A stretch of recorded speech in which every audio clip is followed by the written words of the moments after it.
Good morning all of you BSc के सभी छात्र।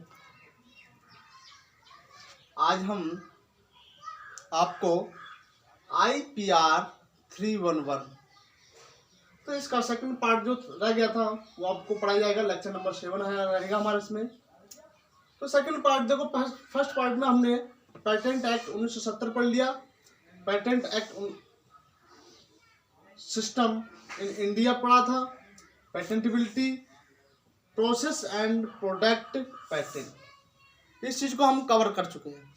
ठीक है, अब उसके बाद नेक्स्ट जो पॉइंट इसमें बचे हैं वो हमारे हैं filing of patent, patent specification, patent claim, patent opposition and revocation.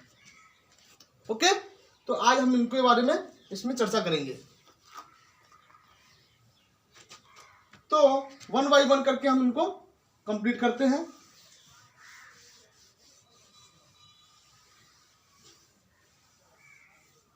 Filling of patent,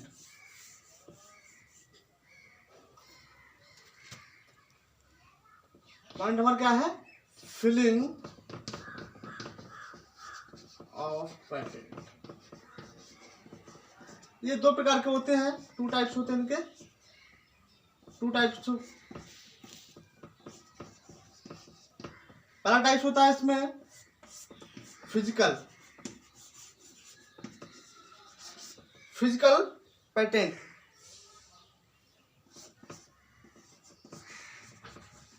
दूसरा पॉइंट हमारा होता है इसमें ई फिलिंग।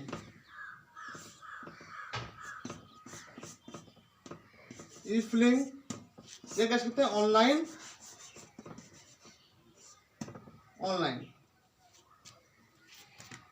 फिलिंग।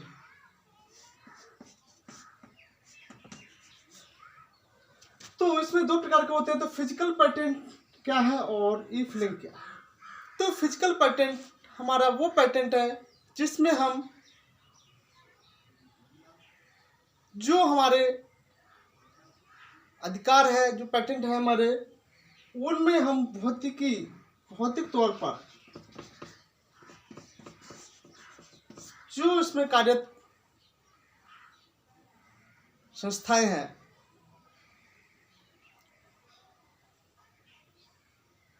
जो सेंटर है, जैसे मुंबई, चाइना, दिल्ली,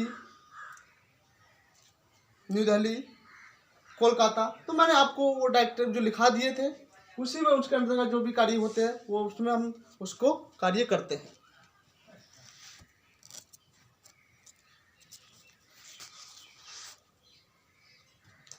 ठीक है, तो इसमें दिशा निर्देश उचित दिए जाते हैं और इसमें हैंड राइटिंग के माध्यम से भी कार्य किया जाता है, हस्तलिखित। उनको वो सारी चीजें उसके बारे में बताई जाती हैं और उनको फॉरवर्ड किया जाता है। ई फिलिंग पेटेंट ऑनलाइन जो हमको प्रोवाइड किए जाते हैं,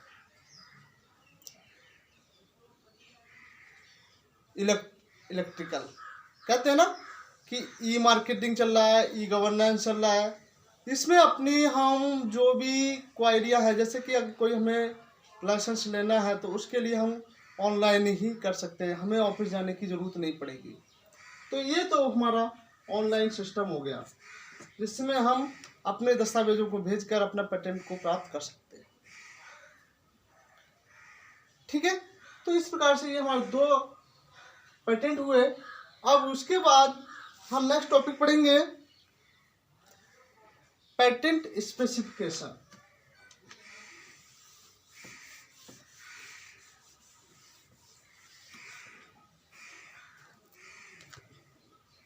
नेक्स्ट पॉइंट हमारा है पेटेंट स्पेसिफिकेशन।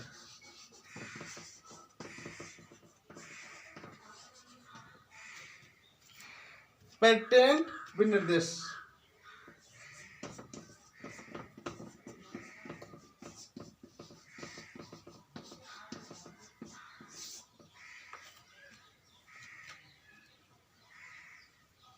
यह एक कानूनी तकनीकी मतलब कि तकनीकी कानूनी दस्तावेज है। क्या है? विनिर्देश एक तकनीकी कानूनी दस्तावेज है जिसमें आविष्कार के पूर्ण वैज्ञानिक वितरण और पेटेंट अधिकारों का दावा किया जाता है। जो हमने खोज की है, जो हमारा वैज्ञानिक का विवरण है, वो सारी चीज़ों को इसमें मेंशन किया जाता है। स्पेसिफिकेशन मतलब कि स्पेसिफिकेशन दिया जाता है कि ये इसने इस कार्य को किया है और ये इस सन में हुआ है, ये इसकी ये क्वालिटी है, ये इसने आविष्कार किया है, और उस पर ये दावा भी किया जाता है कि ये इतना सक्सेसफुल रहेगा, ये इतना अच्छा रहेगा। तो वो पेटेंट उसके बारे में हमें लेना है, मतलब कहाँ से?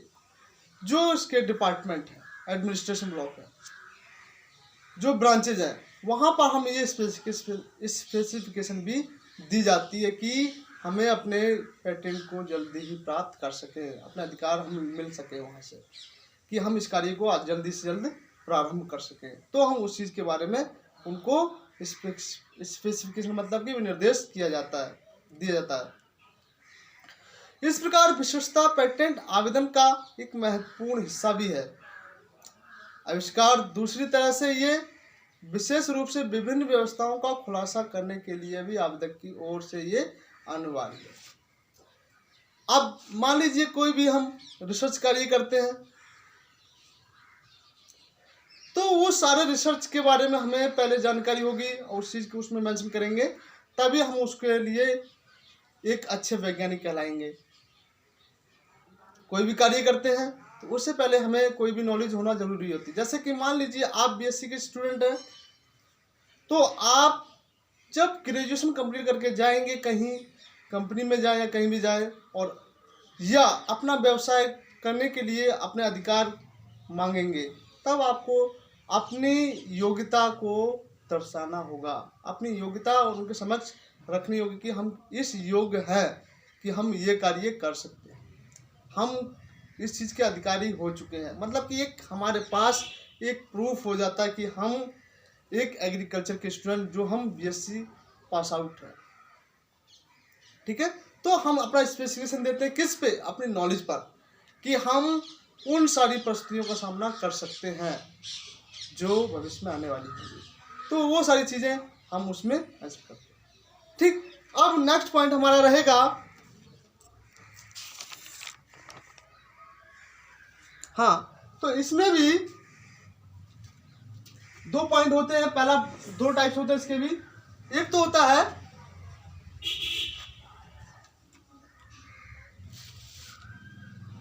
प्रोविजनल,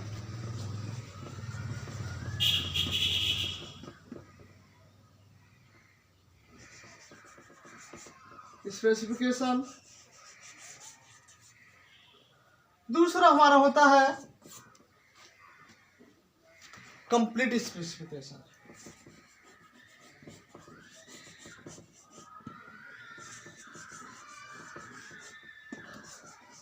तो आपको ध्यान रखना, प्रोविजनल मतलब कि जो हमारे अंतिम विशिष्ट, मतलब कि अंतिम चरण, जो कह सकते हैं इसको, हमें प्रोविजनल मतलब कि एक स्ट्रक्चर, ढांचा तैयार करना होता है कि हमें क्या क्या कार्य करना है, किस प्रकार से इसको आगे बढ़ाना है,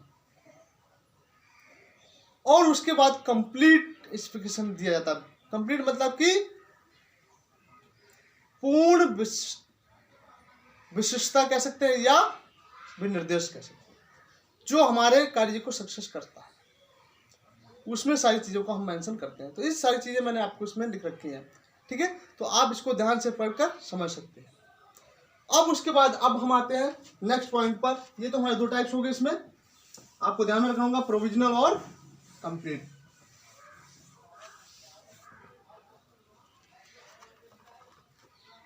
नेक्स्ट हमारा है पेटेंट क्लेम।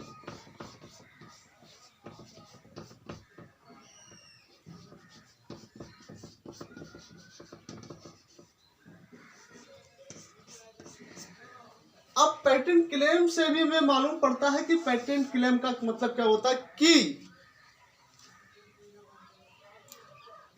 ये सारी गतिविधियों को ध्यान में रखते हुए, विचार करते हुए रखा गया कि अगर कोई भी पेटेंट है, जैसे कि कोई हमारा पेटेंट अगर चुरा लेता है, अधिकार चुरा लेता है, तब उस पर क्या हम केस दायर कर सकते हैं। हम अपने अधिकार के लिए लड़ सकते हैं।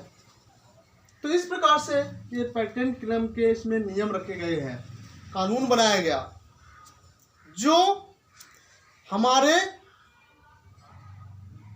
आविष्कार को, हमारे अधिकार का संरक्षण करता है। तो इसमें एक दस्तावेज रखा गया कि पेटेंट क्लेम के भी नियम इसमें बनाए गए। ओके, तो इस प्रकार से पेटेंट क्लेम हो गया। और जो इसके दायरे में आते हैं कानूनी कार्रवाई जो भी हम कर सकते हैं, जैसे कह सकते हैं कि अगर आप एग्रीकल्चर के स्टूडेंट हैं और आपने अपना ग्रेजुएशन कंप्लीट किया है, आपके पास एक राइट हो गया कि हम एक कृषि वैज्ञानिक बनने लायक हैं, आपके पास प्रूफ है। अगर वो पेटेंट आपका कोई, मतलब कि आपका अधिकार कोई आपसे छीनना चाहे, तब आप उस पर अपनी कार्रवाई भी कर सकते हैं। तो ऐसे ही हमारे जो भी बिजनेस अधिकार है उसमें भी हमें पेटेंट दिए जाते हैं।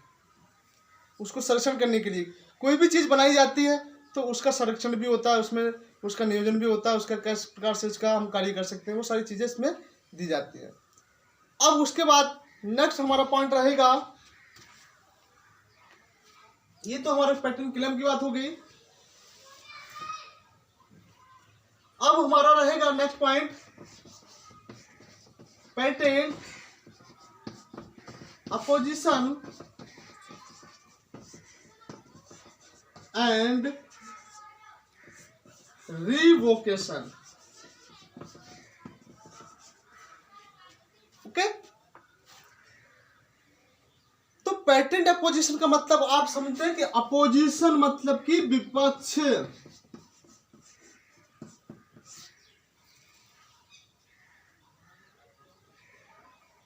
पेटेंट के विरोध करने का, मान लीजिए पेटेंट के अनुदान के विरोध पहला उदाहरण हो सकता है। जिस प्रकार से एक पेटेंट अनुदान को चुनौती दी जा सकती है, प्रतियोगी को अनुचित सुरक्षा अधिकारों का विरोध करने का अवसर भारतीय पेटेंट कार्यालय एक अवधि प्रदान करता है, जिसके दौरान तीसरे पक्ष पेटेंट का अनुदान विरोध कर सकता है।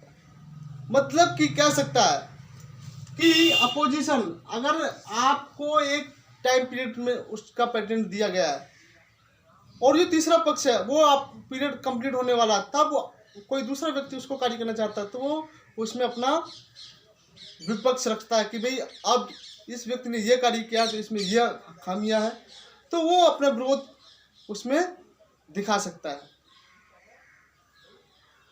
और जब ये बारी आती है तब इसमें ये सारी चीजें बताई जाती हैं कि तीसरा पक्ष इसमें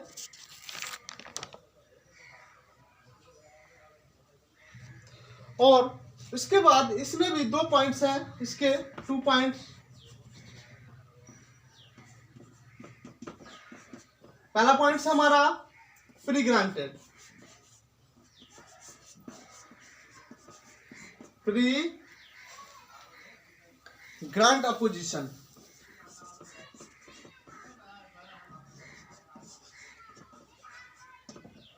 दूसरा पॉइंट हमारा है पोस्ट ग्रांट अपोजिशन।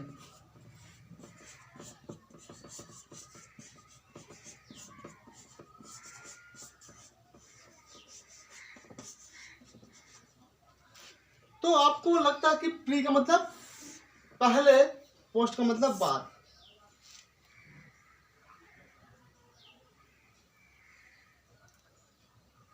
तो प्री ग्रांट अपोजिशन का मतलब कि हम पहले रजिस्ट्रेशन से पहले भी इसमें अपोजिशन उठा सकते हैं, इसमें ऑब्जेक्शन ले सकते हैं, और उसमें बाद में भी हम कर सकते हैं। तो पहले हम इसको 6 मंथ के लिए लेते हैं, ये दिया जाता है।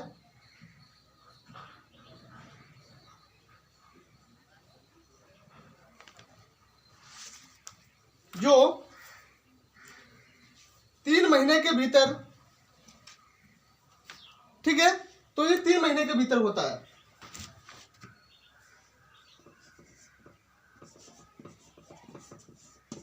और ये 1 ईयर,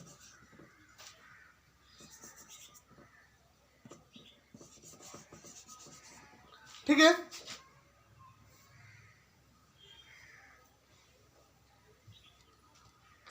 एक ईयर के बाद, ठीक है, एक ईयर के बाद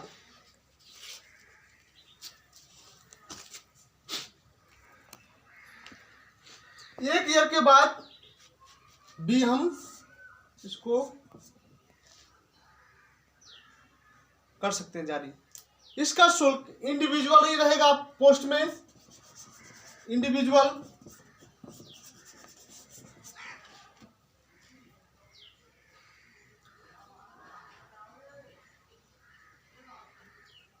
₹1500, और जो पेटेंट एक्चुअल है वो हमारा 6000। ये सारा मैंने इसमें मेंशन कर दिया, तो आपको ये सारी चीज़ें पढ़नी है। इसमें कुछ नहीं है, बस आपको ये ध्यान में रखना है कि ये पेटेंट किस लिए जारी किए गए हैं। तो आज हम अपना लेक्चर यहीं कंप्लीट करते हैं, और इसे सभी बच्चे नोट कर लीजिएगा। और ये लेक्चर हमारा 7 हो गया, जो पार्ट 2 है। टॉपिक जो मैंने बताया था, पेटेंट एक्ट 1970। ओके, तो सभी हिंदी और इंग्लिश मीडियम वाले छात्रों को ध्यानपूर्वक अपना कार्य करते रहना है, और हर पॉइंट को देखकर समझना भी आपका ही कार्य है। तो मेरा कार्य आपको दिशा निर्देश देना है, और आपको बताना है कि ये पॉइंट्स में ये कार्य अपना करते हैं। Okay, thank you class.